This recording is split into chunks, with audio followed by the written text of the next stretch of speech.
My name is Jeff. Jeff Rosenstock is one of my favourite musicians of this whole decade. Known for playing in the bands The Arrogant Sons of Bitches and Bomb the Music Industry, Jeff has made a real name for himself over the last couple years with the critically acclaimed solo albums We Cool and Worry. These two albums are easily two of my favourite punk records to come out in the 2010s.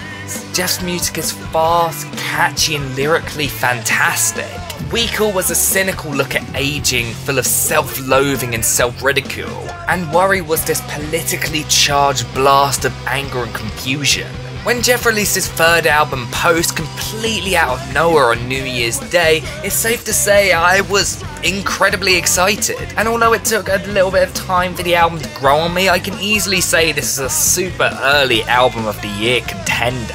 Post is in many ways a sequel to Worry. It's got the same one-word, bold letter title as that album did, and it's as politically conscious as that album was also. In many ways, this album is kind of like Worry's weird, moody brother. Although Worry is kind of more of a calm guy who, although has strong beliefs, he kind of believes that everyone else should have their own beliefs also and everyone should just get on and have a good time. Post is a violent political activist who believes his beliefs are the only ones that should exist and anyone that disagrees should die. Post is easily Jeff's darkest and most angry record to date. Stepping away from the more pop-punk / power pop tinged sound of his previous two albums, this album takes Jeff into more anthemic and atmospheric emo / indie rock territories. And these new sonic directions are constantly exciting and well explored. Songs like the opening and closing tracks are prime examples of this. And there's also the track 9 out of 10, which is a synth-heavy post-punk revival sounding track.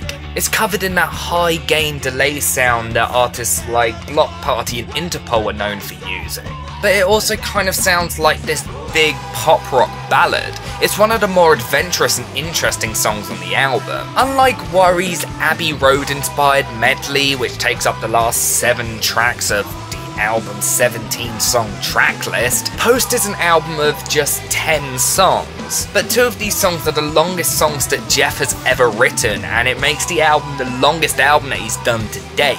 The album opens with the fantastic USA, a 7.5-minute track about the political mess that the country is currently in. The progression of this track is just fantastic. It's one of the most perfectly composed songs that Jeff has ever done. And there's also the 11-minute closing track, Let Them Win, which I absolutely love. And there's this really cool bit that takes up pretty much the entire second half of the track, which is just basically this atmospheric synth sound. It reminds me a lot of Batter Up from the last Brand New album. The production of the album has a much rawer feel, which I think fits well with the anxious feel of the lyrics. Although something that I think may put people off a little bit is that the album is definitely less catchy and hook based than the previous records. Coming out of the album, there are no tracks that I think are strong single potential, but in some ways that really forces you to look at the album as a whole, and as a full piece, the album succeeds massively. It was written and recorded incredibly quickly, which makes everything sound really fresh and new. Things are less conventional on the album, and instead Jeff makes these sprawling tracks that are unlike anything we've ever heard from him. But they still hold the same emotional heft that the darker tracks of his previous 2 albums held, in fact maybe even more so.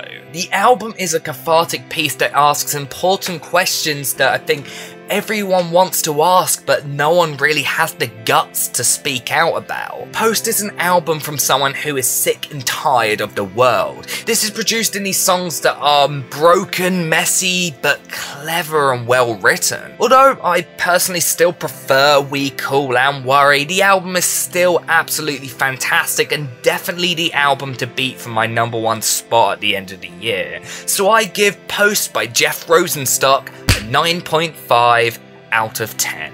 Hi guys, thanks for watching my quick little review of the new Jeff Rosenstock album. I wanted to talk a little bit more in depth about the album because obviously I am a huge fan of Jeff Rosenstock and I really liked this album, but I have so much to do at the moment I just didn't really have time to make a big long video. I'm right in the middle of working on the worst songs of the year video, which is taking much longer than I originally anticipated, which is the reason why it's still not out, but I'm really hoping to get it out in the next week or so. It will definitely be out by the end of the month. I can absolutely 100% promise. It's not that far off from being written at the moment, and I just need to get it recorded and edited, which shouldn't take too much longer, so I'm hoping to get it out as soon as possible. So thanks for watching this video. I'm going to go straight back and get working on the worst songs video. Hope you enjoyed this video, and I'll see you next time.